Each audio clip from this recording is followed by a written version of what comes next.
Hello, everybody, and welcome to the Wisdom Window. I am Maddi Cheers, and I'm here with my co-host, Marianne Franzese. Hi, Hi, Mare. Maddi.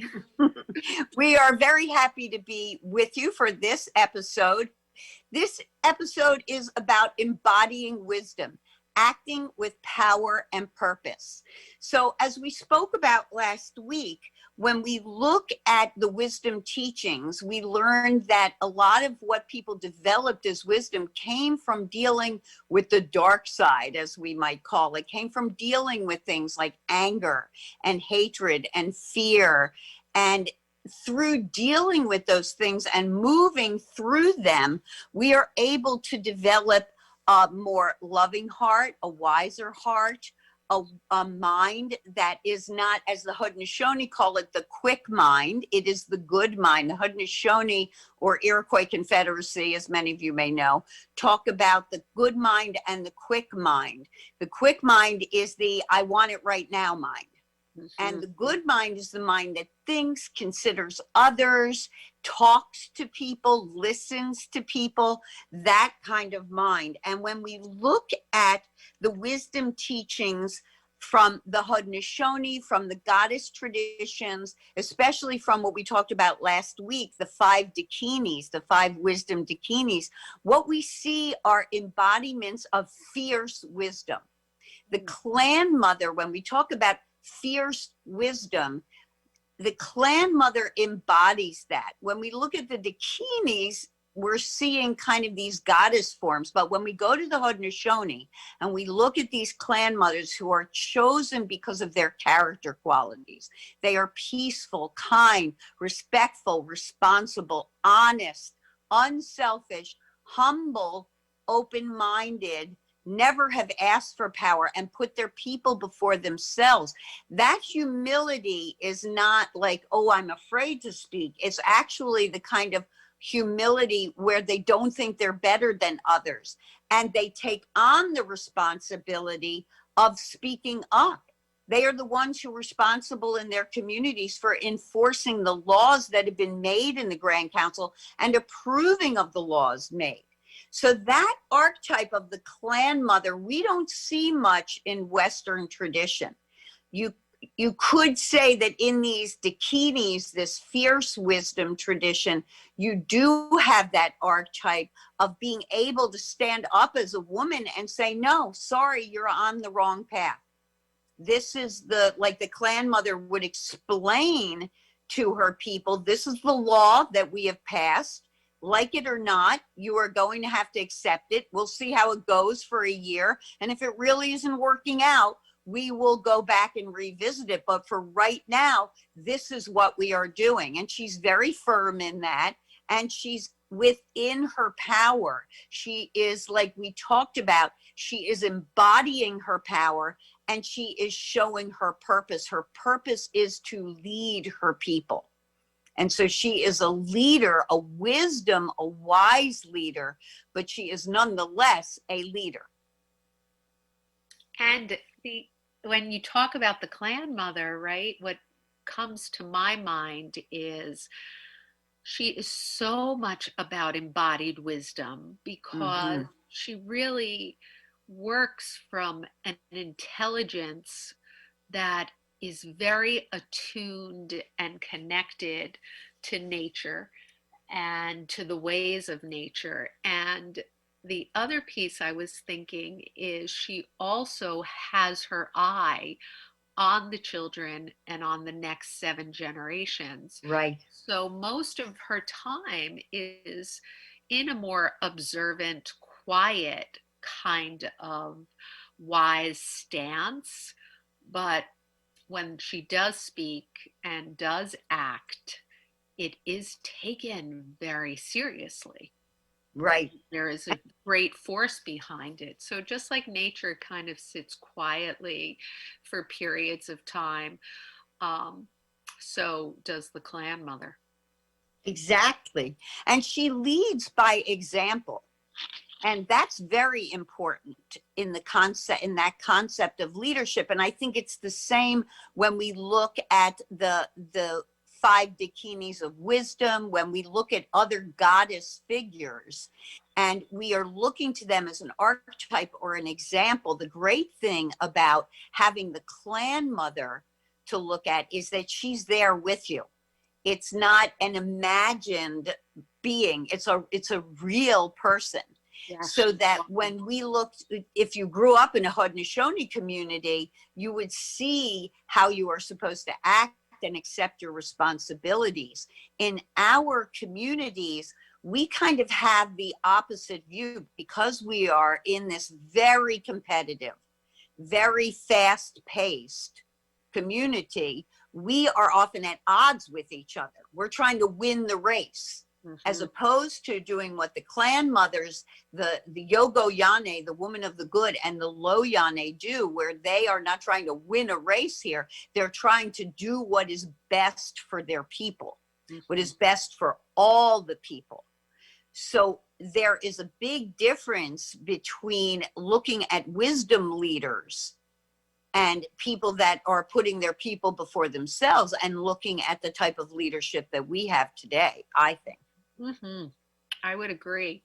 And it's interesting though, Maddi, I'm thinking, like, what makes you talk about the clan mothers along with these goddesses? Like, what joined them in your mind together?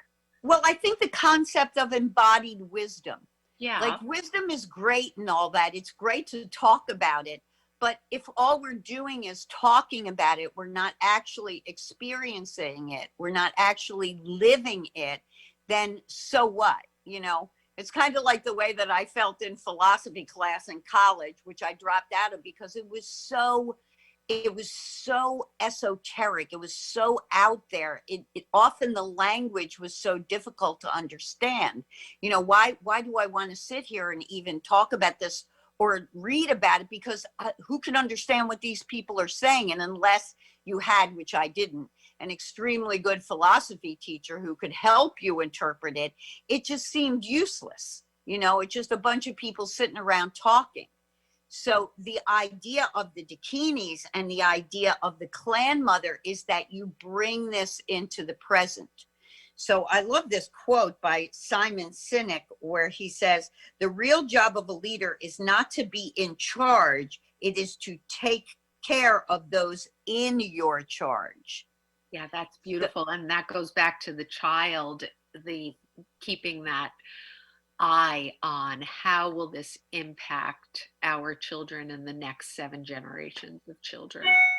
Exactly. And I'm not saying that there isn't wisdom in philosophy teachings, but the wisdom has to be brought forward. And that's what the teachings of the Dakini is about, is that you embody her. There are meditations where if you're choosing the white Dakini in the center of all-encompassing wisdom, you are meditating to embody her, so that when you come out of this meditation, you are taking actions that will show the world that this is what you believe. This is how you want to present yourself.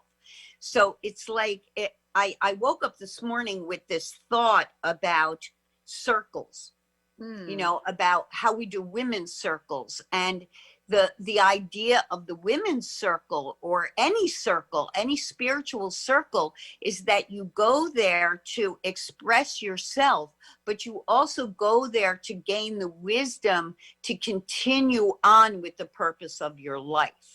So it's not just a ceremony about that moment, although it is very much in that moment, but what's gained from that moment, and sitting in those circles and sitting with the elders and listening to these wisdom teachings, is that you can now go forward with your life with a greater sense of purpose and dignity.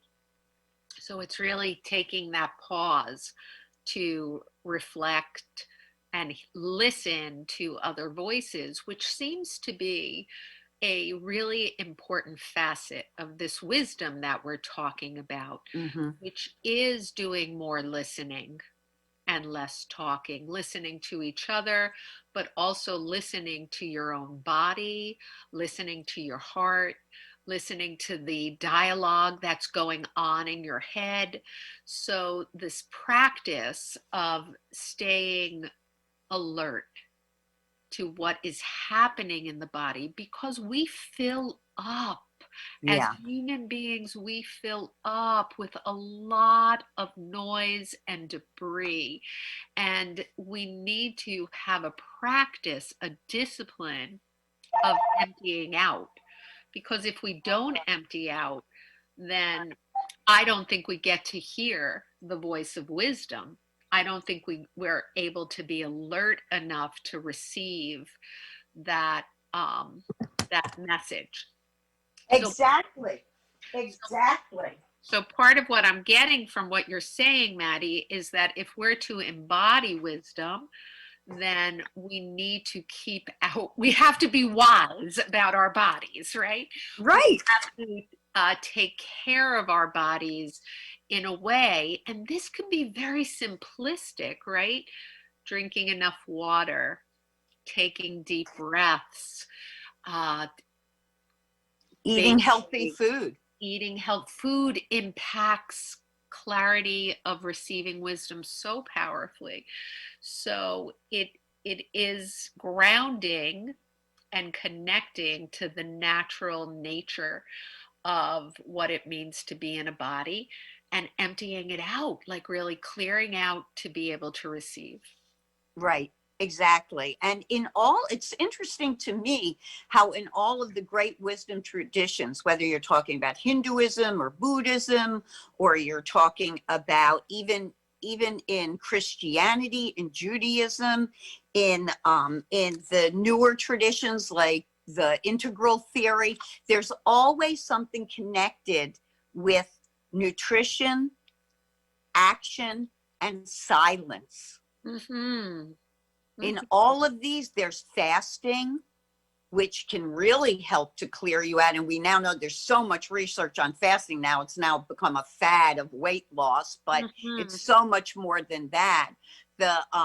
There's a great documentary, I think it's on Netflix, called Fasting, that's very interesting, and they speak to some Mormon elders who talk about their tradition of fasting. Judaism has it, Islam has, every tradition, wisdom tradition has a tradition of fasting and silence, Mm-hmm. has a tradition of looking at foods and how you take them in, and silence. You know, that whole, there was there that this whole movement towards slowing down that I think COVID has given us, you Yes. know, has people revisiting from years ago. Years ago, there was the slow eating movement, right? Mm-hmm. Because we don't chew our food enough. We don't die. You could be eating all the healthy food in the world, and if you're not chewing it more than 5 times, it's not getting into your system the way it should be.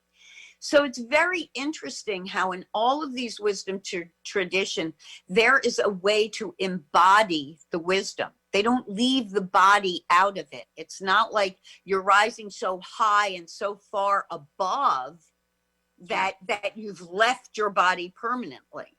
Well, and also the other piece is um, this idea that as human beings, we have access to multiple intelligences. And Right. we're made to kind of believe that being intelligent is intellectual, gathering knowledge.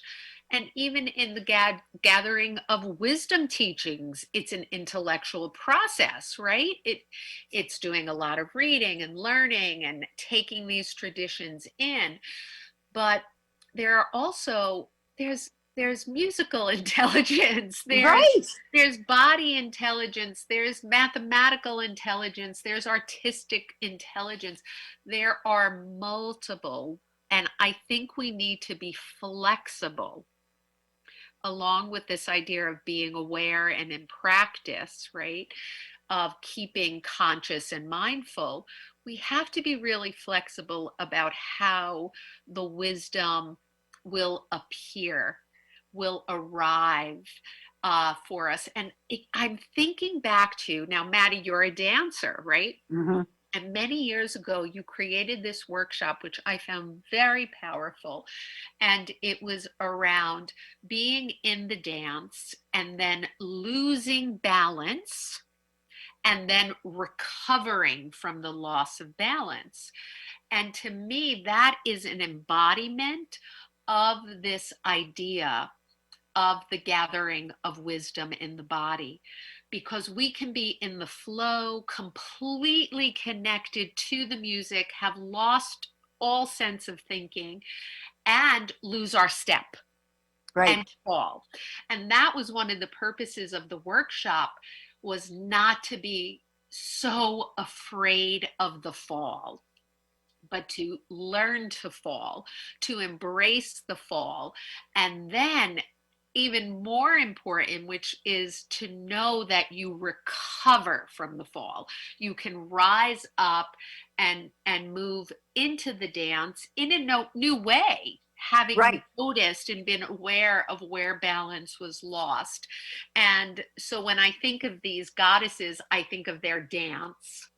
Also, because they're dealing with opposites, right? On one side is anger, the other side is what, Maddi? I don't remember what you said. It's a type of wisdom, right? I'll be right there with you. Continue talking. So it really is, though, about the duality of the opposite feelings. One set of feelings that are very difficult to embody. It's difficult to embody anger, and it may be, more peaceful to embody equanimity. So they're the opposites. But there is, again, I go back to, this keeps coming back to me, is this idea of this third force that reconciles it. And for these goddesses, it's the dance. They're dancing. The sky dancers, right? They're called sky dancers. So they take these opposites and they're not in the duality. This is good, this is bad. This way is how you feel, and that's not a good way to feel. And now you're feeling calm and wise. This is the good way. It is taking those two opposing forces that human beings can embody, and then reconciling it with a dance, create something completely new out of it. And what's that reconciling force? This has been on my mind this week so much, is the music, right? Dance doesn't happen without music. And so there is this powerful kind of musical intelligence that then allows us to move into the wisdom of a whole new format. And I honestly, dance to me is really one of the most powerful embodiments of the wisdom teachings. And that too, so many traditions and cultures have their spiritual dances that speak, that actually the body speaks in a way of what it means to be living and feeling those teachings. Right. And that's why part of that program you're talking about, Mystic Movement, is that we are in a circle, because in these ancient traditions, people danced in a circle. They still do. I mean, folk dancing all over the world is usually in a circle. There's a reason for that. Friendship dancing in Native America is in a circle because it shows that we're all related. So there's ancient wisdom that we can bring forward into modern wisdom, which is the point of doing this podcast at all. And just to go through it again for the 5 wisdom dakinis, it starts with pride, or arrogance, which leads to the wisdom of equanimity, that we are all one. We are all good and bad, but we are all one. And that also can lead to the feeling of abundance about things, and that we embrace the idea that we are all unique and special, but we are all connected.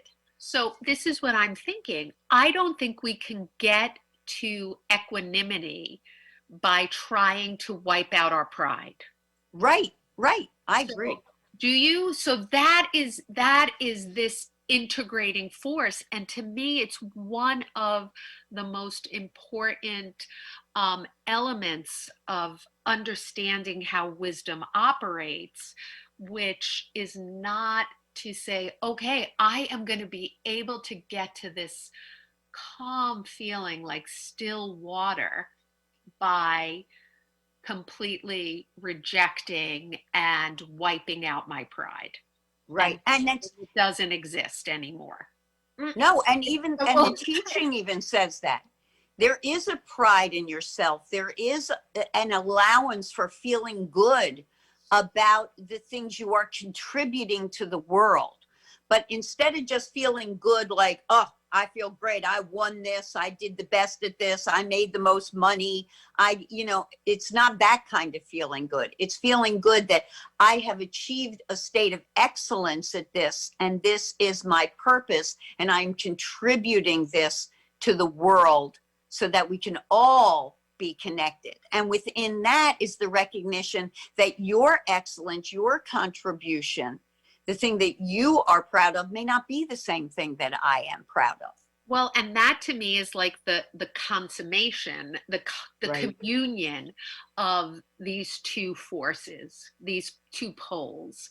And so maybe part of the embodiment of wisdom is this ability to tap into our multiple intelligences and figure out how we can actually create something new, some union with these opposing forces that live in us, because they Right. do.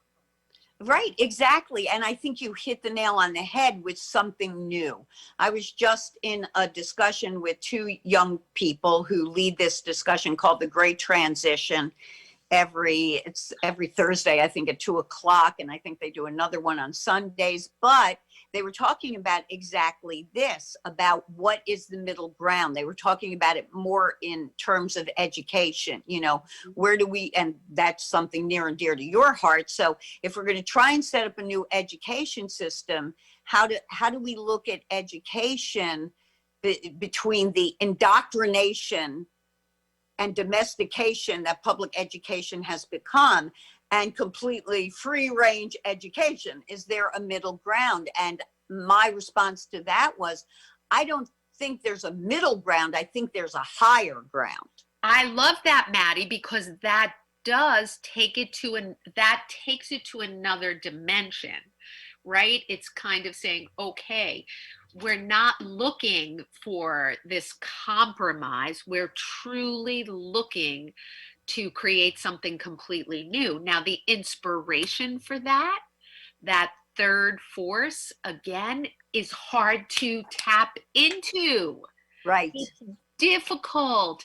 This is why there were so many practices of being able to sit in the silence and to receive the wisdom from multiple ways of knowing, and trusting that this whole new idea can emerge for the sake of I like that word, evolving, right? Going Right. to a higher dimension. Exactly. It's like higher going consciousness, from like 3D to or flat to 3D. Like it's right. becoming something completely different. Mm-hmm. Right. Well, that's funny. That's the terminology. I might have mentioned this before that Ken Wilber uses. He says we're in flatland right now. We got to get out of flatland. I could totally see that. So, and I think that it's also important to note that in these great wisdom traditions, there are many different forms of meditation. That I do mandala drawing, but there's a silence. I can't have music on when I do it. I can't, there are people that do dance meditation, movement meditation. And in that case, the music and the movement might combine. And the silence is internal. Yeah. So that's the idea, is to find those moments in your day where you're not distracted by the outside world. And it's difficult right now. We are a stressed out society. You and I've talked, everybody's talking about this now, that we are so stressed out, but we don't have to be.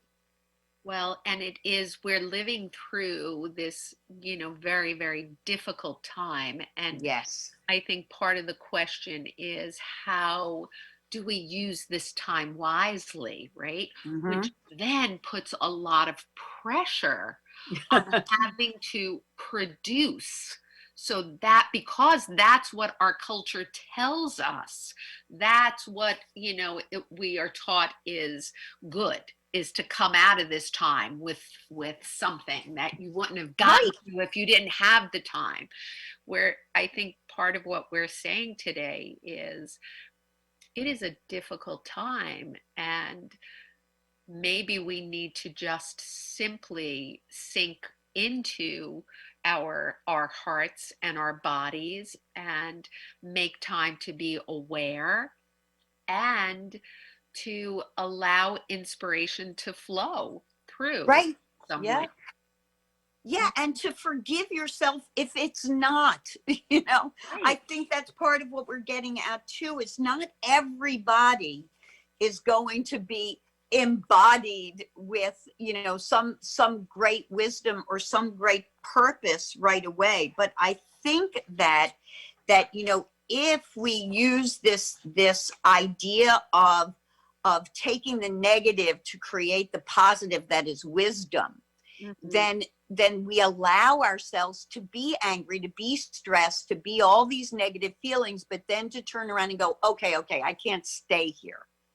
I Or can't even to stay. think about what's on the other side of it. That's kind of helpful, Right. right? That exercise of, I'm feeling such frustration, and what could be possibly on the other side of that continuum. So that becomes a good place to start in this opposites, right? Well, it's being at peace. So, okay, so we've got peace on one end and we've got frustration on the other. Now, how can we somehow bring those two into a relationship with each other? So, how Right. do we get them to start talking to each other? So, the dialogue is not just the frustration in the head, it's the dialogue between frustration and the peaceful one. And have the two start talking and reversing roles, because ultimately that begins the shift. And whenever we shift a little bit, something new comes, something Right. new. And we can do that through imagination and gratitude. That's what I think. That's why one of the things I like about these meditations that they give you, and they're led. There's a leader that said you don't have the responsibility of trying to memorize this yourself. You have a leader leading you. And I love how they start with, become the fierce, luminescent green karma dakini. So imagine it. You don't have to be at this moment. You don't have to even be it out there in the world, but just to begin to imagine, and then to go through the idea that she is the embodiment of the transformation of envy into all accomplishing wisdom. So it's not denying that people want to accomplish things. We're not denying that.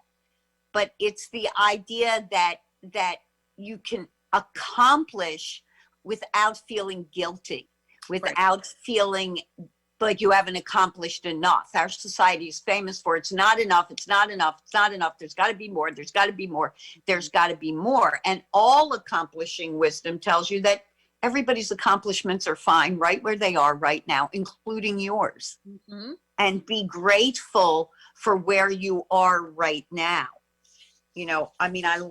I love that quote, and I think gratitude might be something we can talk about next week even. Beautiful. Because one of the greatest wisdoms, as far as I'm concerned, certainly for transformation. Yep, exactly. I love that quote from Rumi. I wrote it down for today. Gratitude is the wine for the soul. Go on, get drunk. It's such a great place playful, whimsical Yes. piece of wisdom, Mare. It fits right into that whimsical wisdom. Yes. Go ahead, get drunk. Gratitude is the wine for the soul. Go on, get drunk. That's great. Love It that. is. So I think we will close on that note, and we will be back next week, Sunday, 2 p.m. live on Facebook and YouTube if you want to make comments. This Sunday, when you're hearing us right now, we are not live. We are recorded, but please, if you're listening, put notes into the comments. We will check in as we always do. And we want to thank you so much for listening to us. And we want to also say, give yourself a break this week. Do the thing that's going to make you feel relaxed, grateful, and even empty sometimes, right? Yes. Oh my gosh, emptying is beautiful. Yep. So thank you for being with us, and we hope to see you next time and hear from you next time. This is the Wisdom Window. If you want to send things to an email, you can send it to me, Maddi, Maddi, at womensoneness.com. Women's Oneness is all one word. And thank you to Bobby Lucera, our wonderful producer, and everybody here at Strong Island Radio. And we'll see you next week.